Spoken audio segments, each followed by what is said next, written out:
গুই সাপ জাতীয় একটা প্রাণীর কথা সহিহ বুখারীতে এসেছে, যেটা আমাদের বাংলাদেশে অনেক এলাকায় সান্ডা বলে থাকে। তো এই গুই সাপ জাতীয় প্রাণী খাওয়া কিন্তু হারাম নয়।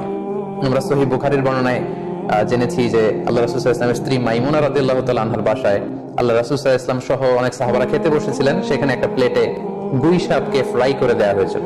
তো রাসূল সাল্লাল্লাহু আলাইহি ওয়াসাল্লাম খেয়াল না করে সাধারণ গোশত মনে করে সেখানে তিনি হাত দিচ্ছিলেন। তখন অনেক সাহাবারা, মহিলা সাহাবারা বললেন, ইয়া রাসূলুল্লাহ, এটা তো দব, এটা তো গুই সাপ। এই কথা শুনে আল্লাহ রাসূল সাল্লাল্লাহু আলাইহি ওয়াসাল্লাম সেখান থেকে হাতটা সরিয়ে নিলেন। তো এই দৃশ্য দেখে খালিদ ইবনে ওয়ালিদ রাদিয়াল্লাহু তাআলা আনহু জিজ্ঞেস করলেন, ইয়া রাসূলুল্লাহ, গুই সাপ খাওয়া কি হারাম?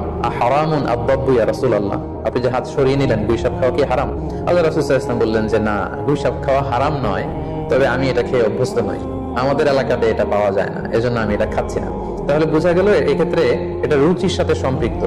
সো গুই সাপ হালাল বলে যে গুই সাপ আমাদেরকে খেতে হবে, সান্ডা আমাদেরকে খেতে হবে, এমন কোনো কথা নেই। আপনার যদি রুচিতে কুলায় আপনি খাবেন, আর রুচিতে যদি আপনার না আসে তাহলে আপনি খাবেন না।